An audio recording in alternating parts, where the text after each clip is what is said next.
We have heard that masturbating is something completely normal.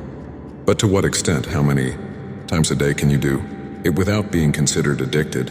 What if you can't stop?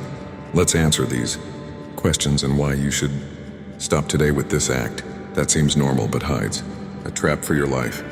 Before we begin, I would like to apologize for the exaggerated cover, but I needed to draw your attention to this 21st century issue that weakens and harms all our young people and adults leaving us without willpower. In this video, you will understand what happens to our brain scientifically and philosophically and what Stoicism has to teach us about this vice. Also, remember to subscribe to our channel and activate the bell so you don't miss anything. Now, let's begin. Current medicine is quite clear in stating that masturbation is completely normal, not only in humans, but also evidenced in dogs and other mammals. But this view of normal masturbation was not always so. In the past, masturbating was thought to be immoral, especially in men, because unproductive seed production prevented people from reproducing. In the case of women, it was believed that masturbation could distance them from men by finding pleasure on their own and without assistance. To this, moral burden was added, the physical burden, stating that masturbation caused diseases, so it was not advisable to practice it at all. But let's return to the present. What do we know about masturbation, especially for men suffering from insomnia? What is known is that it induces sleep.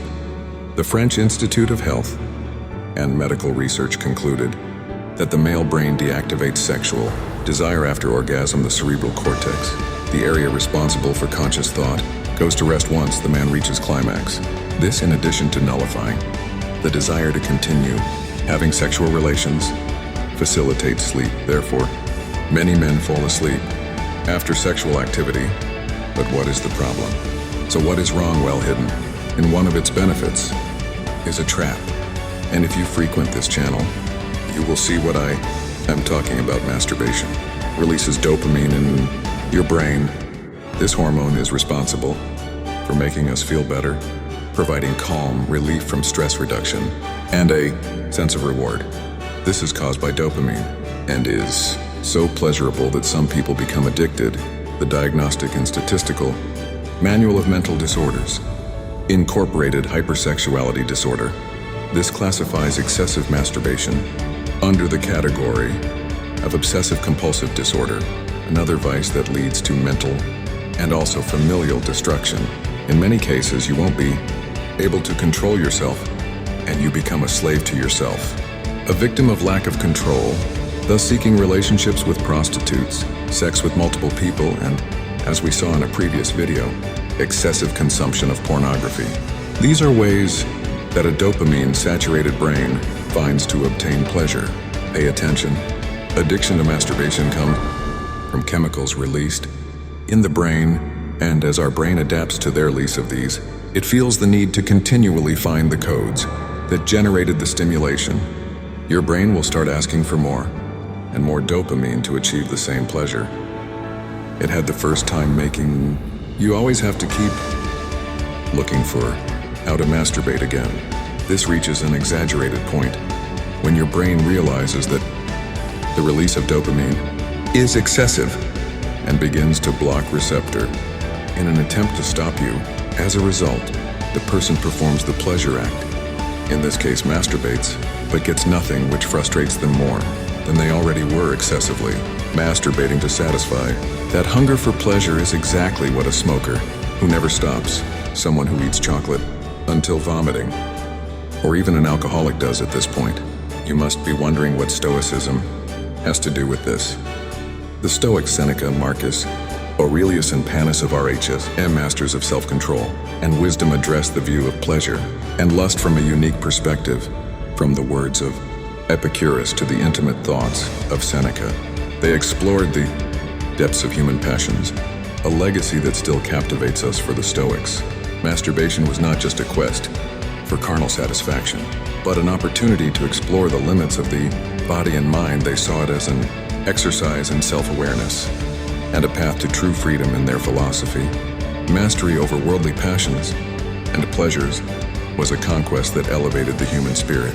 Epicurus asserted that it is not nights of pleasure, but self-control that distinguishes a good man. In this context, the ability to enjoy pleasure while understanding and containing it makes a difference in someone who has reached a higher level of self-awareness. Instead of being slaves to our desires, we must be their masters, as Seneca reminds us. With his philosophical perspective, Stoic reflection on masturbation is not simply about repression, but deep understanding and self-mastery. This translates into the ability to direct our emotions toward a journey of conscious self-explanation. It resides not only in momentary satisfaction, but in understanding, accepting and embracing our deepest inclinations. From the Stoic perspective, every action has consequences not only for us, but also for the natural order of the universe. When we succumb to our most intense desires, as in the case of uncontrolled masturbation, we lose that harmonious connection with nature, highly valued by the Stoics. We become prisoners of our desires, drifting away from true inner serenity. Compulsive masturbation can trigger an emotional whirlwind within us, where guilt, shame, and dissatisfaction become constant companions.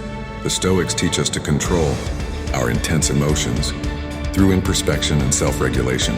By consciously facing our emotions, we learn to manage them healthily and constructively. However, the Stoics encourage us to find inner peace within ourselves. True satisfaction lies in our self-mastery and our ability to find joy in what is simple and virtuous. Allow me to share a personal, inspirational story. I know someone who used to struggle with compulsive masturbation, seeking momentary refuge and pleasure, but facing an emotional storm. After each act, immersing themselves in Stoic teachings and practicing self-control and self-regulation, this person underwent a profound transformation. They learned to confront their desires and emotions, consciously finding true joy in self-control. They now live a life of inner peace and authenticity, free from the slavery of momentary desires. True satisfaction comes from living in accordance with our deepest principles and values. When we yield to fleeting desire, we lose sight of what we truly value in life. Compulsive masturbation can distance us from our noblest purposes and veer us away from the true happiness found in virtue and inner peace. By practicing meditation and mindfulness, we can promote the mental serenity needed to resist temptations and face our emotions healthily.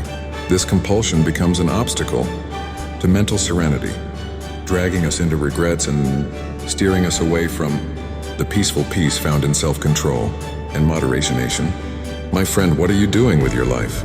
Do you think sitting at home and watching those videos and taking pleasure with your hands can make you confident, successful? And do you think after wasting your time and energy on those bullshits can attract women? Or if you're a woman, then do you also think you can attract men?